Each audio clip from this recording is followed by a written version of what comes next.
성경 빌립보서는 이렇게 얘기합니다. 그는 근본 하나님의 본체시나 하나님과 동등됨을 취할 것으로 여기지 아니하시고 오히려 자기를 비워 종의 형체를 가지사 사람들과 같이 되셨고,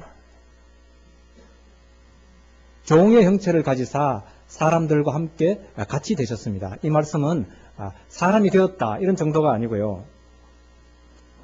사람이 겪을 수 있는 모든 것을 다 겪으셨다는 말씀입니다.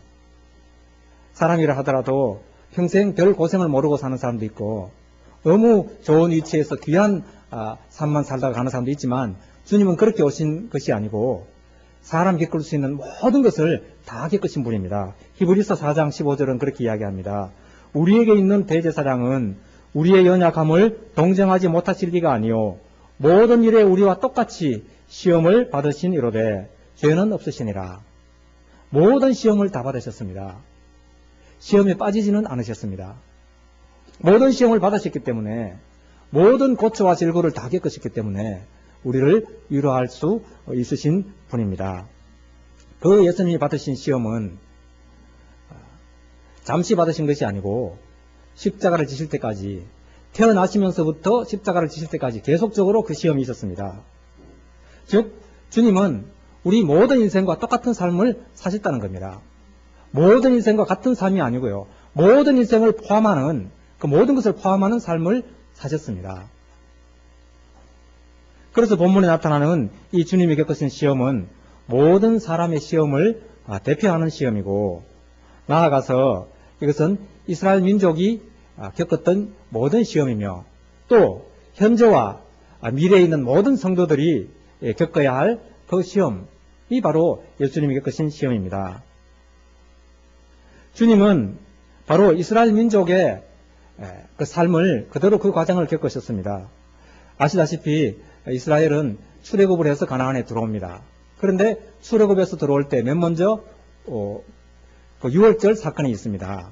그러니까 유월절 어린 양의 피로 먼저 죄 사함을 받고 그 다음에 출애굽 사건이 일어나지 않습니까? 출애굽에서 맨 먼저 일어나는 사건은 바로 홍해를 건너는 사건입니다. 그 다음에 광야에서 40년간 방황을 하죠. 그 시험 사건입니다. 그리고 마지막으로 가나안에 들어갔습니다. 주님은 이와 똑같은 삶을 사셨어요.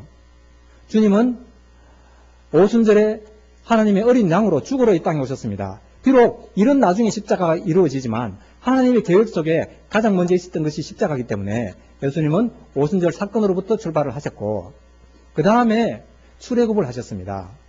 우리 호세아서 11장에 보면 그런 말씀이 있습니다. 내 아들을 애굽에서 불러내었다. 물론 이 말씀은 하나님께서 이스라엘을 애굽에서 불러내신, 이스라엘 민족을 건져내신 사건을 이야기하지만 마태 신약을 쓴 이 마태복음 2장 15절에는 그렇게 말하지 않고 헤롯이 죽기까지 거기 있었으니, 예수님께서 헤롯을 피해서 애굽으로 가셨지 않습니까? 헤롯이 죽기까지 거기 있었으니 이는 주께서 선지자를 통하여 말씀하신 바 애굽으로부터 내 아들을 불렀다 함을 이루려 하심이라. 그러니까 출애굽 사건은 바로 예수님이 그대로 그 출애굽의 사건을 지금 재현하고 계시는 겁니다. 그리고 출애굽 사건에 맨 먼저 일어나는 사건은 바로 홍해를 건너는 사건입니다. 홍해는 과거의 옛사람이 죽는 사건이죠. 예수님도 이 출애굽을 하시고 난 후에 바로 홍해 사건을 경험하십니다. 그것이 바로 세례 요한의 세례 사건입니다. 그 육이 죽는 세례를 거친 후에 바로 광야로 들어가십니다. 이스라엘이 홍해를 건너서 광야에서 40년을 보내는데 주님은 광야에서 40일간 시험을 받으십니다. 그래서 이스라엘의 그 40년 광야 사건은 바로 시험 사건이고 예수님의 광야 40일 이 기도 사건도 시험 사건입니다. 왜 이 말씀을 하는가 하면 주님은 우리와 똑같은 삶을 사셨고 그렇기 때문에 주님이 사신 이 삶, 특별히 이 광야에 40일간 계시면서 겪었던 이 사건은, 이 시험 사건은 우리에게도 그대로 있는 사건이라는 것을 말씀드리기 위함입니다. 이스라엘 민족은 광야에 들어가서 불기둥과 구름기둥의 인도를 받습니다. 하나님의 인도를 받는 거죠. 하나님의 임재를 바라보고, 예수님은 광야에서 성령이 이끌려서 광야에 들어가셨습니다. 그런데 성령에 이끌려 들어간 그 광야, 불기둥과 구름기둥으로 인도하신 그 광야에 사탄이 있었다는 거예요. 시험이 있다는 겁니다. 다시 말하면 우리는 이미 구원받은 사람들입니다. 그런데 구원받아서 최종적으로 가나안에 들어가기 전까지, 천국에 들어가기 전까지 이 지금 교회 시대가 바로 광야 교회 시대입니다. 우리는 지금 다 광야에 있습니다. 그렇기 때문에 아무리 성령의 충만한 은혜를 받고 성령 인도를 받아도 누구에게나 시험이 있습니다. 혹시 이렇게 생각하면 저 사람은 지금 자꾸 시험이 닥치는데 나처럼 열심히 기도 안 해서 그렇다고, 혹시 이런 생각을 하면 그 사람은 이미 시험 든 사람이에요. 성령 충만하신 예수 그리스도, 그것도 40일간 금식 기도하신 그 예수 그리스도 앞에, 하나님의 아들로 오신 그분 앞에 사탄이 시험한 걸 보면 우리야말로 항상 그 시험이 있다고 봐야 됩니다. 그리고 예수 그리스도의 이 시험 사건이 끝나고 난 후에 마귀가 떠나지만 완전히 떠난 것이 아니고 잠시 떠납니다. 그리고 십자가를 지실 때까지 계속적으로 여러 가지 방법으로 예수님을 시험하세요. 그렇기 때문에 우리가 성령 충만을 받고 은혜를 많이 받고 성령의 인도를 받으면 시험이 없는 것이 아니고요. 시험이 없는 것이 오히려 성령 인도를 받지 않고 있다는 증거라고 봐야 됩니다. 그런데 이제 이 시험의 내용은 사실은 아주 단순한 내용입니다. 아시는 바와 같이 사탄이 돌로 떡을 만들어 먹으라 그럽니다. 예수님 거절하시죠. 두 번째는 성전 꼭대기에 올라가서 뛰어내리라고 예수님께서 또 거절하십니다. 그리고 세상 만국의 모든 권세를 다 주겠다고 거절하세요. 간단한 사건 같지만 이것은 바로 예수 그리스도의 그 삶, 예수 그리스도는 하나님 나라를 이루러 이 땅에 오셨지 않습니까? 하나님 나라를 어떻게 이루느냐 하는 그 방법론입니다. 첫째는 돌로 떡을 만든다는 것은 지금 경제 문제를 해결한다는 겁니다. 동서고금을 막론하고 배고픔은 누구나 참지 못해요. 우리나라 옛말에도 사흘 굶어서 남의 집 담장 안 뛰놓는 사람 없다고. 그리고 배고파서 땅을 훔치는 사람에게 여러분 가혹한 처벌을 하는 나라는 없습니다. 그만큼 배고픔이라는 것은 인생의 가장 아주 지극한 그 고통에 해당되기 때문에 그렇습니다. 가장 큰 문제가 먹는 문제입니다. 그래서 이 문제를 해결하면 그 사람은 정말 훌륭한 지도자가 됩니다. 지금 세계적인 대통령들, 국민들에게 추앙받는 대통령들 보면 다 이 문제를 해결합니다. 우리나라도 과거에 전두환 대통령 시대에 경제가 가장 발전했거든요. 그래서 수많은 사람들이 전두환 대통령 나쁘다고 이야기하지 않습니다. 오늘날 남미에 수많은 대통령이 그렇습니다. 브라질의 룰루 대통령, 베네수엘라의 차베스 대통령, 이런 사람들이 국민의 그 영웅이 되는 이유는, 차베스 같은 경우는 그렇게 이야기합니다. 그는 공약으로 내가 대통령이 되면 우리나라에서 밤에 굶주린 배를 지고 자는 사람이 없도록 만들겠다고 그렇게 공약을 했고 실천했습니다. 국민적인 영웅이 됩니다. 그리고 아무것도 없는 사람들에게 땅을 지원하고 무상으로 이렇게 혜택을 주면서 강제로 반드시 이 혜택을 받으려면 교육을 받아야 된다고. 그리고 교육을 시킵니다. 베네수엘라의 문명률이 거의 사라졌거든요. 그리고 교육받고 나니까 이제 든든히 일자리에 취직도 하게 되고요. 이렇게 다 해결해버립니다. 쿠바 카스트로 같은 사람도 그렇습니다.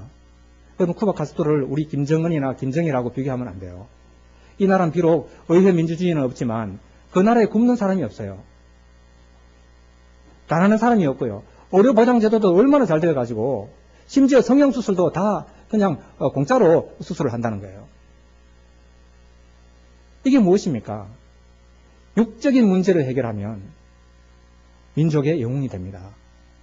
오늘날도 그렇습니다. 하물며 예수님 당시에 예수님이 하나님 나라를 실현시키는데 이런 식으로 떡으로 돌로 떡을 만들거나 여러분 모든 경제 문제를 해결해 줬다면 예수님은 누구나 하나님의 아들이라고 다 일컬었을 거예요.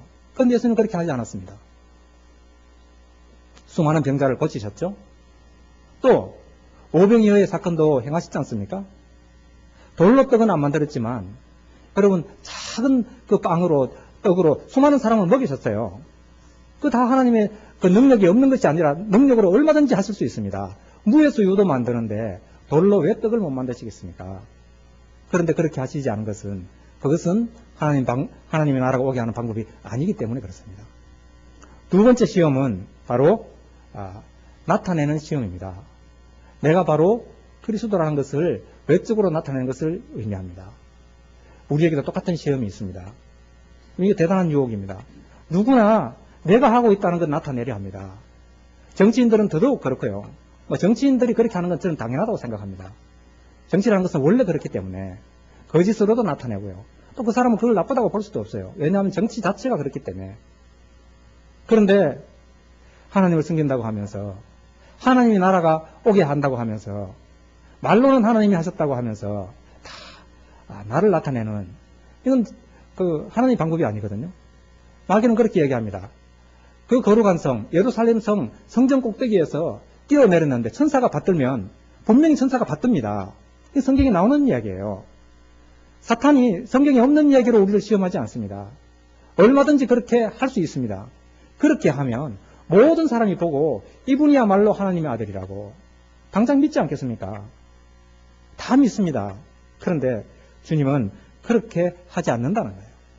그런 방법으로 하나님 나라를 오게 하지 않는다. 이것은 하나님의 능력을 나타내는 것이 아니고 자칫 잘못하면 자기의 능력을 나타냅니다. 오늘 수많은 사람들이 처음 시작할 때는 하나님의 능력으로 귀신도 쫓고 병자도 고치고 수많은 이적들을 행합니다. 그런데 그 능력을 자꾸 행하다가 나중에는 하나님의 영광을 드러내기보다는 자기 영광에 빠지는 사람 많이 봤습니다. 예수님은 처음부터 그렇게 하시지 않았어요. 불쌍해서 그들을 고쳐주신 적도 있고 먹이신 적도 있지만 그것이 하나님 방법이 아니기 때문에 이 방법을 택하지 않았습니다. 예수님 비유 말씀에 보면 그런 말씀이 있습니다. 어떤 부자가 있었는데 이 부자는 자기 창고에 수수를 많이 해가지고 자기 창고에 모든 걸 채우고요. 너무 배가 부르니까 내 영혼아 편안히 쉬라고 이렇게 이야기할 때 예수님 말씀은 그 사람은 어리석은 사람이라고, 네 오늘 밤에 네 영혼을 하나님이 찾을 줄 누가 알겠느냐고 그렇게 말씀하시지 않습니까? 영적으로도 똑같습니다. 지금 하나님의 능력이 나를 통해서 나타나고 하나님의 영광이 나타나고 여러분 그렇게 말은 하지만 내 영혼, 내 존재는 하나님이 언제든지 취해갈 수 있습니다. 그렇기 때문에 우리는 절대 하나님의 능력을 내게 나타내 보이려고 노력할 필요가 없습니다. 예수님의 방법은 그것이 아니었습니다. 세 번째 방법이 똑같은 이야기입니다. 그것은 바로 세상의 모든 권세를 내게 주겠다. 사탄은 공중 권세를 잡았고요. 이 세상의 모든 권세를 잡고 있습니다. 그것조차도 하나님 이 계획 안에, 하나님의 틀 안에 있지만 사탄이 잡고 있는 이 모든 것들을 통해서 우리는 하나님 나라 얼마든지 건설할 수 있습니다. 오늘날 교회가 어떻게 하나님 나라를 건설하려고 합니까? 사탄이 주지 않는데도 불구하고 수많은 이 건물과 돈과 대중을 통해서 하나님 나라 건설해 보려고 합니다. 근데 주님의 방법은 그것이 아니었습니다. 주님이 세상 권세가 없어서 그런 방식으로 세상을 정복하지 않았습니까? 그것이 아닙니다. 이제 문제는 이 모든 시험이 우리에게 있는데 주님의 대답이 중요합니다. 주님은 어떻게 답하셨나? 이것이 바로 우리가 그 시험 앞에서 우리가 어떻게 살아야 하느냐를 가르쳐 주십니다. 첫째, 예수님은 사람은 떡으로만 살 것 아니다 그랬습니다. 많은 사람들이 그렇게 얘기합니다. 떡으로만 산다면 우리는 동물과 전혀 다름이 없다고. 저는 그렇게 생각하지 않습니다. 동물도 그 이야기 듣고 화냅니다. 동물도 떡으로만 살지 않아요. 동물도 사랑으로 삽니다. 여러분 유기견들 보면 유기견들을 이렇게 구해가지고 데려와도요. 어느 가정에 데려가도 거기 적응하는데 시간이 한참 걸립니다. 왜 그러냐면 주인으로부터 버림받은 그 상처를 치유하는 데는 오랜 시간이 걸립니다. 소나 돼지나 닭을 키워도 좋은 환경에서 따뜻한 주인의 보살핌을 받으면서 크는 그 소돼지와 여러분 닭장 그 돼지우리 들어가서 꼼짝 못하고 크는 돼지와 받는 스트레스가 완전히 다르거든요. 왜 우리 영경환 집사님 댁에 달걀이 좋은 달걀이냐? 거기는 넓은 데서 방목을 시키지 않습니까? 완전히 다릅니다. 소, 돼지, 닭도 먹는 걸로만 살지 않아요. 사랑과 아름다운 환경과 자유를 가지고 살 때 건강한 것처럼 사람도 그렇습니다. 그런데 사람이 동물과 가장 다른 것은 사랑으로 살기 때문도 아니고요. 좋은 환경이 필요하다는 것도 아니고 사람이 동물과 다른 가장 결정적인 것 딱 한 가지가 있다면 사람은 하나님의 말씀으로 삽니다. 여러분, 나는 좋은 환경, 아름다운 환경, 사랑스러운 환경, 우리는 사랑의 공동체라고 그렇게 생각할지 모르지만 그것만으로는 절대로 사람이 살 수 없습니다. 사람은 오직 하나님의 말씀으로 삽니다. 육체가 먼저냐 영혼이 먼저냐 할 때 뭐 그렇게 구분하는 것은 좋지 않지만 우리의 영혼이 더 확실한 나 자신입니다. 내 몸이 나 자신인 것 같지만 내 몸은 우리 영혼을 싸고 있는 하나의 그 옷에 불과합니다. 장막이라고 표현했죠. 장막은 언젠가는 벗어버립니다.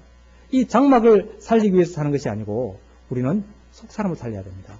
속사람을 싸고 있기 때문에 이 육체도 귀한 것이지 이 육체가 귀하고 그 다음에 속사람이 따라가는 것이 아닙니다. 그래서 하나님의 말씀 없이는 우리가 살지 못합니다. 오직 하나님의 말씀만 우리를 살립니다. 두 번째, 우리가 세상을 살 때 또는 하나님의 일을 한다고 하면서 다른 사람들의 시선에 연연할 것인가? 다른 사람들을 쳐다보고 다른 사람들이 우리를 어떻게 보며 거기에 연연할 것인가? 그렇지 않습니다. 제가 대학 다닐 때 우리 친구 중에 참 재밌는 친구가 하나 있었는데요. 저는 그 친구를 잘은 모르지만 존경을 했어요. 왜냐하면 이 친구는 사시사철 옷은 아래 위로 한 벌밖에 안 입고 다녀요. 여름에는 굉장히 덥고 겨울에는 많이 추워요. 그 옷을 보니까. 그래서 제가 이 친구는 도대체 그 당시에는 그것을 멋으로 생각했습니다. 이야, 저 친구 진짜 멋있는 친구다. 도대체 왜 저렇게 살까 봤더니만 그 친구는 돈 쓰는 거 엄청나게 아낍니다. 오직 술 마시는 데만 돈을 다 써요. 오직 술 마시는 데는 돈을 안 아껴요. 나머지는 다 아낍니다. 자기의 가치가 술에 있기 때문에 친구들과 술 한잔 하고 나누고 그걸 너무 귀하게 생각하니까 나머지는 그 눈에 들어오지 않는 거예요. 남이 어떻게 보든 신경 쓰지 않습니다. 초라해 보여도 더워 보여도 그건 전혀 신경 쓰지 않고 오직 술이에요. 무엇을 이야기합니까? 높은 가치가 있으면 그 다른 것은 아무것도 아닌 것으로 보입니다. 우리에게 더 높은 가치가 없기 때문에 남의 시선을 신경 쓰고요. 남이 어떻게 생각할까? 또는 남에게 나타내 보이려고 노력합니다. 그렇지 않습니다.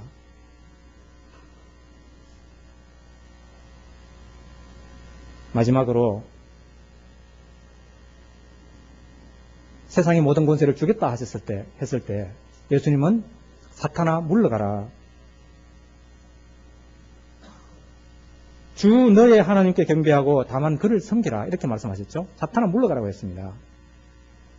우리가 왜 무너지느냐. 사탄아 물러가라 이 말을 할 능력이 없기 때문에 그렇습니다.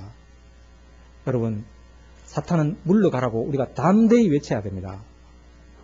사탄과 타협하면서 말하기는 내 마음은 원인데 내 육신이 약하도다 이렇게 말하지 않습니까? 그럼 그게 아니에요. 내가 사탄을 물리치지 않기 때문에 사탄이 떠나가지 않는 겁니다. 담대히 사탄을 물러가라고, 너는 나를 넘어지게 하는 자라고. 베드로가 주님 앞에 와서 주님 어떻게 십자가를 집니까? 십자가 못 집니다. 절대로 그럴 수 없다고. 그건 정말 사랑해서 하는 말이었거든요. 그럼에도 불구하고 예수님은 사탄아 물러가라고, 너는 나를 넘어지게 하는 자로다. 담대하게 외치셨습니다. 오늘 우리가 왜 이 시험이 자꾸 넘어지느냐? 이 물리침이 없기 때문에 그렇습니다. 우리는 오직 하나님 한 분만 섬깁니다. 다른 모든 것은 하나님을 섬기는 가치와 비교할 수 없는 가치예요. 다른 모든 문제는 우리에게 아무 문제가 되지 않습니다. 오직 하나님만 섬기는 것. 그것이 가장 중요합니다. 예수님에게 이 시험이 없었습니까? 있었습니다. 오병이어 사건이 있을 때 수많은 사람들이 몰려왔습니다. 예수님을 유대인의 왕으로 삼으려 했습니다. 예수님 유대인의 왕으로 오신 분이에요. 그 오병이어의 사건을 통해서 사람들이 왕으로 삼으려 할 때 예수님은 담대히 물리치셨죠. 요한복음 6장에 보면 예수님이 초막절에 예루살렘에 올라가지 않습니다. 그런데 자기 동생들이 와서 예수님께 이야기를 합니다. 형님 자신을 나타내려고 하나님의 일을 한 분이 왜 자신을 안 나타내시냐고. 다시 말하면 그 동생들은 그 예수 그리스도가 이제 놀라운 능력을 행하는 걸 알았습니다. 그건 믿었습니다. 그런데 왜 이 초에 묻혀서 이 시골에서만 하시냐고, 올라가서 저 많은 사람이 있는 곳에 가서 그걸 나타내시라고 이렇게 얘기할 때 예수님은 그렇게 하시지 않았습니다. 여기에 대해서 요한은 해석을 붙입니다. 그것은 그들이 예수를 믿지 않았기 때문이라고. 무슨 말입니까? 예수님의 능력은 믿었지만 예수님이 어떤 하나님으로 오신 것을 믿지 못했다는 거예요. 예수님은 능력을 드러내러 오신 거 아니에요. 놀라운 능력을 드러내서 하나님 나라 오게 하신 분이 아니고 십자가를 지시러 오셨습니다. 다른 말로 하면 죽으러 오셨고, 또 다른 말로 하면 약해지려고 오셨습니다. 사도 바울의 그 사도행전 초기에 보면 놀라운 능력들이 나타나지 않습니까? 하나님의 능력이었습니다. 그런데 사도행전 저 뒤쪽에 가면 바울은 철학이 짝이 없어요. 하나님 능력이 다 사라져 버렸습니다. 많은 사람들이 걱정합니다. 아, 이제는 하나님이 떠났구나. 그런데 바울이 뭐라고 얘기합니까? 진정한 하나님의 능력은 내가 약해지는 것이라고. 내가 사라지는 것. 내가 없어짐으로써 하나님이 나타나십니다. 내가 약해짐으로 하나님 능력이 드러납니다. 이것이 하나님의 능력입니다. 제가 아는 분들 중에 캄보디아 가서 고아원을 하겠다고 하는 분들이 계셨어요. 지금도 그렇게 생각합니다. 왜냐하면 캄보디아나 태국이나 여기 지금 어려운 가정들이 먹고 사는 문제 때문에 다 절에 자녀들을 보내버려요. 어려서부터 그 먹이려고 우리 집이 놔두면 굶으니까 절에 가면 최소한 그 사람들은 절에 시주는 많이 하거든요. 절에 가면 안 굶는다고. 그래서 어릴 때부터 다 동자성으로 절에 보내버려요. 그래서 먹고 그리고 자연스럽게 그 불자들이 됩니다. 그것을 보면서 우리 캄보디아나 저런 나라 가서 고아원 하자고 하는 장로님이 있어요. 집사님들이 있습니다. 참 훌륭한 생각이라고 생각합니다. 우리도 조선시대에 처음으로 우리 복음이 들어왔을 때 다 그렇게 들어왔습니다. 들어와서 맨 먼저 고아원 세우고요. 병원 세우고 학교 세우고. 그런데 그건 수단입니다. 그런 방식으로 하나님 나라를 건설하려 하면 끝까지 그것이 목표가 될 수는 없습니다. 동산병원이 처음에는 치유하는 병원으로 복음병원으로 시작했지만 지금은 이제 복음과 거의 상관이 없는 병원이 되고 말았습니다. 엄청나게 발전은 했지만 주님의 복음은 거의 그 속에 거의 없어요. 물론 교목도 있고 뭐 등등 원목도 있고 있지만 하나님의 나라는 그것이 목적이 될 수가 없습니다. 하나의 수단은 될지 모르지만 하나님의 나라는 말씀으로 전해집니다. 하나님의 나라는 내 능력이 사라질 때 내가 주님의 십자가처럼 십자가를 지고 약해질 때 하나님의 능력이 나타나는 줄로 믿습니다. 우리에게 이런 시험이 올 때 담대히 물리치고 십자가의 길로 갈 수 있는 여러분이 되시기를 바랍니다. 다 일어나셔서